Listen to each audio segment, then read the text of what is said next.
تو روایات میں ملتا ہے کہ آپ اس سورہ سے آپ پروف کرو، دلیل لاؤ کہ جب فرشتے نازل ہوتے ہیں اس رات کو، تو فرشتے جب زمین پہ آتے ہیں تو کس پر نازل ہوتے ہیں؟ کوئی تو گیسٹ ہونا چاہیے، کوئی تو اس کا ہوسٹ ہونا چاہیے نا، کوئی تو میزبان ہونا چاہیے نا۔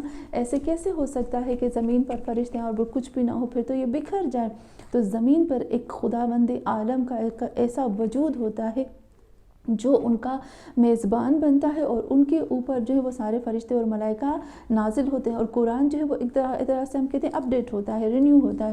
تو یہاں پر بھی جب دیکھتے ہیں کہ اگر کسی کا وجود، کسی ایسی ذات حجت کا وجود نہ ہوتا تو پھر یہ شب قدر کی حقیقت سمجھ سے باہر تھی، ہوتی ہی نہیں، اور فرشتوں کا نزول بھی ہوتا ہی نہیں۔ تو یہاں پر یہ جو شب قدر ہے، یہ ابھی تک ہمیں بتاتی ہے کہ امام مہدی آخر الزماں پیدا ہو چکے، ان کا وجود ہے، اور ابھی بھی ان کے اوپر فرشتے اور ملائکہ نازل ہوتے ہیں۔ تو یہاں پر ایک ہمارے پاس یہی پروف ملا ہے، کیونکہ پہلے جب رسول خدا صلی اللہ علیہ وآلہ وسلم تھے تو رسول خدا کے اوپر، اور ان کے بعد رسول خدا کے بعد جو ہے ان کے جو رسول خدا صلی اللہ علیہ وآلہ وسلم کے جانشین ہیں، ان کے اوپر فرشتے اور وہ جو روح ہے وہ نازل ہوتی ہے۔ اچھا، یہاں پر ہم دیکھتے ہیں کہ فرشتوں میں تھوڑا سا ہم فرشتوں کے بارے میں کہتے ہیں کہ قرآن جو ہے وہ فرشتوں کے بارے میں کیا کہتا ہے۔ قرآن جو ہے وہ فرشتوں کے بارے میں کہتا ہے کہ جیسے ہمارے پاس میں کچھ قرآن کی جلدی سے آپ کو آیتیں بھی بتا دوں گی کہ خداوند عالم قرآن میں کہتا ہے کہ میں نے فرشتوں کو کچھ ماموریت دی ہے، یعنی کچھ میں نے ان کے اوپر ذمہ داریاں رکھی ہیں، ان کو نبھانی پڑتی ہیں، جیسے خداوند عالم کے کچھ کاموں کو وہ انجام دیتے ہیں۔ قرآن فرماتا ہے، ہمیں پتہ ہے سورہ نازعات میں ہم پڑھتے ہیں نازعات غرقا والناشطات نشطا والسابحات سبحا فالمدبرات امرا، پھر ہم دیکھتے ہیں والصافات زاجرات ناشرات فارقات مدبرات۔ یہ نازعات، صافات، زاجرات، ناشرات، فارقات، مدبرات، یہ اللہ کا کام ہے، یہ وہ فرشتے ہیں جو اللہ کے کام کرتے ہیں۔ تو اس کی ڈیٹیل میں جاؤں گی تو بہت زیادہ ٹائم لگ جائے گا، لیکن اتنا بتاتی ہوں، نازعات وہ جو ہوتے ہیں وہ روح کھینچنے والے، زاجرات اور زجر کرنے والا، ناشرات بکھارنے والے، فارقات ایک چیزوں کو الگ کرنے، مدبرات جو ہوتے ہیں وہ تدبیر کرنے والے، مینجمنٹ جسے ہم کہتے ہیں، کسی چیز کو آرگنائز، مینجمنٹ، یہ سب کچھ کرنے والے۔ تو یہاں پر ہم نے دیکھا کچھ فرشتوں کو اللہ نے اپنے لیے اس نظام کو، اس سسٹم کو چلانے کے لیے کچھ کام جو ہے وہ سونپے ہیں۔ پھر اس کے بعد ہم دیکھتے ہیں کہ خداوند عالم نے کچھ فرشتوں کے اوپر ذمہ داری ڈالی ہے کہ وہ محافظ ہوتے ہیں، جیسے خداوند عالم نے قرآن میں بھی ارشاد فرمایا ہے۔ اللہ کیا کہتا ہے قرآن میں؟ آیت نمبر انفطار میں، ابھی میں آپ کو تھوڑا بتاتی ہوں، سورہ نازعات کی آیت نمبر 1، سورہ صافات کی آیت نمبر 1 اور 2، سورہ مرسلات آیت نمبر 3 اور 4 میں، سورہ نازعات کی آیت نمبر 5 میں، سورہ انفطار کی آیت نمبر 10 میں بھی پروردگار عالم یہی ارشاد فرماتا ہے کہ کچھ ایسے فرشتے ہیں جو کہ محافظ ہوتے ہیں، ان علیکم لحافظین، اور بے شک تمہارے اوپر ہر حال میں محافظ مقرر کیے گئے ہیں۔ اور کچھ فرشتے ایسے ہوتے ہیں کہ جو اللہ کے انبیاء اولیاء الہی سے بات کرتے ہیں، گفتگو کرتے ہیں، جیسے ہمیں پتہ ہے کہ نادت الملائکہ، جیسے حضرت زکریا کے بارے میں ہے کہ حضرت زکریا نے کے ساتھ ملائکہ نے بات کی، اور پھر حضرت مریم علیہ السلام کے بارے میں بتاتے ہیں کہ اذ قالت الملائکۃ یا مریم، جب فرشتوں نے کہا اے مریم۔ اور پھر ہم دیکھتے ہیں کہ کچھ فرشتے ایسے ہوتے ہیں جو جنگ میں بھی آ کر مدد کرتے ہیں، اور جیسے جنگ میں کس طرح سے مدد کرتے ہیں، یعنی ہزاروں فرشتوں کو اللہ نازل کرتا ہے کہ مصیبت اور مشکلات میں آ کر اس کے بندوں کی مدد کرتے ہیں، جیسے جنگ بدر میں بھی ہم نے دیکھا ہے 3000 فرشتوں کے بارے میں اللہ کہتا ہے، یا پھر ہزاروں فرشتوں کے بارے میں اللہ کہتا ہے کہ وہ آتے ہیں اور ان کی مدد کرتے ہیں، یمدکم ربکم بثلاثۃ آلاف من الملائکۃ، کہ خداوند عالم نے سورہ بقرہ میں، سورہ آل عمران میں اللہ کہتا ہے کہ ہزاروں فرشتوں کے ذریعے سے خداوند عالم نے مدد کی۔ تو فرشتوں کا ایک کام کیا ہوتا ہے؟ مدد کرنا ہوتا ہے۔ اور جیسے ہم کہتے ہیں وَأَلَّفَ، خداوند عالم وہی کہتے ہیں اِسْتَسْتَغِیثُونَ رَبَّکُم، جیسے ہم سورہ انفال کی آیت نمبر 9 میں بھی پڑھتے ہیں۔ اور پھر کچھ فرشتے ایسے ہوتے ہیں جو روح کو قبض کرتے ہیں، یتوفیکم ملک الموت یحمل العرش رب، اور کچھ فرشتے ایسے ہوتے ہیں جو اللہ کے عرش کو اٹھائے ہوئے ہیں، اور کچھ فرشتے ایسے ہوتے ہیں جو ہمیشہ عبادت میں مشغول ہوتے ہیں اور وہ تھکتے نہیں ہیں۔ فرشتوں کی کوالٹی یہ ہوتی ہے کہ کبھی وہ تھکتے نہیں ہیں، اور وہ ہمیشہ ان کی عبادت جو ہوتی ہے ہمیشہ ہوتی ہے. وَمِنْ عِنْدَهُ لَا يَسْتَكْبِرُونَ عَنْ عِبَادَتِهِ وَلَا يَسْتَحْسِرُونَ يُسَبِّحُونَ اللَّيْلَ وَالنَّهَارَ لَا يَفْتَرُونَ، یعنی صبح سے لے کر رات تک وہ عبادت کرتے ہیں اور وہ تکبر نہیں کرتے ہیں اور وہ اپنی عبادت سے تھکتے نہیں ہیں اور وہ اپنی عبادت کو چھوڑتے نہیں ہیں.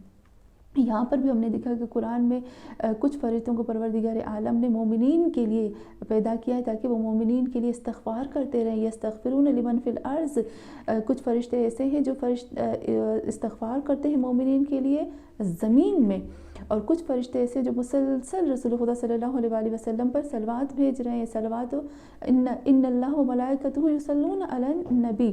اور ہمیں پتہ ہے کہ جس طرح سے خداوند عالم نے انبیاء اور لوگوں کے اندر درجے رکھے ہیں، بالکل اسی طریقے سے خداوند عالم نے فرشتوں کے اندر بھی کچھ درجات رکھتے ہیں. خداوند عالم فرماتے ہیں ما منا الا لہ مقام معلوم، یعنی کوئی بھی ایسا نہیں ہے ہمارے نزدیک جس کے پاس کوئی خاص مقام یا معلوم مقام نہ ہو، یعنی وہی فکس مقام نہ ہو. جس طرح سے پھر ہم دیکھتے ہیں کہ خداوند عالم نے فرشتوں میں سے بھی کچھ فرشتوں کو خاص کر کے خلق کیا ہے. جیسے اللہ یصطفی من الملائکہ، اللہ نے فرشتوں میں بھی کسی کو بہت اچھے سے اپنے مقام اور منصب کے لیے چوز کیا ہے. اور پھر ہم دیکھتے ہیں کہ فرشتوں کی جو طاقت اور کیپیسٹی ہوتی ہے یا ان کا مقام منزلت ہوتی ہے یا ان کا جو کام ہوتے ہیں وہ ایک دوسرے سے بالکل الگ بھی ہوتے ہیں، ایک جیسے نہیں ہوتے، اور ان کی کیپیسٹی بھی ایک جیسی نہیں ہوتی ہے. جیسے قرآن میں بھی خداوند عالم جو ہے وہ فرماتا ہے او اجنہ مسل وسلس وربع، یعنی خداوند عالم نے یہاں پر بھی کہہ دیا ہے کہ ان فرشتوں میں سے کچھ ایسے ہیں جو ایک کام، دو کام، چار کام بھی انجام دیتے ہیں. اس کو تھوڑا سا میں اپنے الفاظ میں بیان کرتی ہوں. اور پھر خداوند عالم یہاں کہتے ہیں کہ لیکن ایک چیز جو ہے وہ سب میں مشترک ہے، ایک جیسی ہے، وہ یہی ہے کہ تمام فرشتے جو ہیں وہ معصوم ہوتے ہیں، پاک ہوتے ہیں، گناہ سے پاک ہوتے ہیں اور امین ہوتے ہیں. تو خدا نے کہا متاع ثم امین، جتنے بھی فرشتے ہیں وہ امین ہیں. اور یہاں پر جو مسلمان ہوتا ہے، جیسے ہمیں پتہ ہے کہ ہمارے لیے ایمان جو ہے، اللہ پر ایمان، پھر نبی پر ایمان، قیامت پر ایمان ضروری ہوتی ہے مسلمان ہونے کے لیے. اسی طریقے سے مسلمان ہونے کے لیے تمام فرشتوں کے اوپر، اللہ کے تمام فرشتوں کے اوپر بھی ایمان لانا بہت ضروری ہے. یہ ایمان کا ایک حصہ ہے، کہ اسلام کا ایک حصہ ہے. کل آمن باللہ و ملائکتہ، یعنی ضروری ہے کہ ہم ایمان رکھیں. ومن یکفر باللہ و ملائکتہ، یعنی اللہ نے ملائکوں فرشتوں کے ایمان کو اپنی ذات کے ساتھ رکھا ہے، توحید کے ساتھ رکھا ہے. یہاں پر ابھی یہاں آتے ہیں کہ ملائکہ اور فرشتے کتنے ہیں ہمارے پاس اس کا اندازہ. تو یہاں قرآن میں بھی خداوند عالم نے صاف صاف کہہ دیا ہے کہ جس طرح سے ہمیں پتہ ہے کہ سورہ مدثر کی آیت نمبر 31 میں 30 میں سورہ تحریم میں خداوند عالم نے صاف صاف ہمیں کہہ دیا ہے کہ اللہ کے کتنے لشکر ہیں یہ کوئی بھی نہیں جانتا ہے سوائے خداوند عالم کی ذات کے. پھر ایک اور قرآن کی ہے وَمَا يَعْلَمُ جُنُودَ رَبَّكَ إِلَّا هُوَ، اللہ کے جتنے بھی جنود ہیں نا وہ کوئی نہیں جانتا ہے سوائے اس کی ذات کے. کبھی کبھی اللہ جو ہے وہ تقریباً بتاتا ہے علیہ 19، کبھی اللہ بتاتا ہے کہ 19 دوزخ کے فرشتے ہیں کبھی. تو اس کا مطلب یہ ہوتا ہے کہ وہ جیسے ہم نے بتایا نا کہ مخصوص ان کو مأمور کیا جاتا ہے، ان فرشتوں کے بارے میں خداوند عالم بتا رہا ہے. تو یہاں پر بھی ہم دیکھتے ہیں کہ فرشتے کبھی بھی اللہ کی نافرمانی نہیں کرتے جس طرح سے انسان کرتا ہے. لا یعصون اللہ ما امرہم ویفعلون ما یؤمرون، کبھی بھی وہ نافرمانی نہیں کرتے جس چیز کا اللہ ان کو حکم کرتا ہے، اور وہ وہی کرتے ہیں جو اللہ ان کو کہتا ہے. اور وہ خداوند عالم کے بات سے آگے نہیں بڑھتے، وہی اپنی بات اپنی ذات کو نہیں دیکھتے اور اپنی بات کو نہیں چلاتے ہیں. لا یسبقونہ بالقول وہم بامرہ یعملون، کہ وہ کبھی بھی آگے نہیں بڑھتے ہیں اللہ اور اس کے رسول کی بات سے. جو بھی اللہ ان سے کہتا ہے وہی کام کو انجام دیتے ہیں ٹو دا پوائنٹ. یہی بات اللہ کو بہت پسند ہے. اور ایک اور چیز ہے یخافون ربہم من فوقہم ویفعلون ما یؤمرون، فرشتوں کے اندر ایک ایسا تقویٰ ہوتا ہے کہ وہ ہمیشہ خدا سے خوف رکھتے ہیں. یخافون ربہم من فوق یفعلون ما یأمرون، ہمیشہ خوف رکھتے ہیں اور ہمیشہ سمجھتے ہیں وہی ہر کام کے اوپر ان کے اوپر خدا ہوتا ہے. یہاں رسول خدا صلی اللہ علیہ وآلہ وسلم فرماتے ہیں ان اللہ عز وجل خلق الملائکہ من نور، و خداوند عالم نے تمام ملائکہ کو نور سے خلق کیا. اور پھر یہاں پر بھی ہم کہتے ہیں کہ فرشتوں کے بارے میں ہم نہیں بتا سکتے کہ کتنے ہیں. اور کتنی تعداد ہے. تو رسول خدا صلی اللہ علیہ وسلم بھی اپنے حدیث میں بتاتے ہیں کہ ما من شیء مما خلق اللہ اکثر من الملائکہ، کائنات میں کوئی ایسی چیز نہیں ہے جس کو ملائکہ سے زیادہ خلق کیا گیا، یعنی ملائکہ کو اتنا زیادہ خلق کیا گیا. اور امام جعفر صادق علیہ السلام فرماتے ہیں کہ ملائکہ جو ہے وہ کھانے سے، پینے سے اور وہی شہوت سے، ان تمام چیزوں سے پاک ہوتے ہیں. ان الملائکۃ لا یاکلون ولا یشربون ولا ینکحون، یہاں پر ملائکہ ہر چیز سے پاک ہوتے ہیں. تو یہاں پر ہم نے تھوڑا سا فرشتوں کے بارے میں کیا ہے، لیکن انشاءاللہ آگے ہم جا کر اور بھی کریں گے.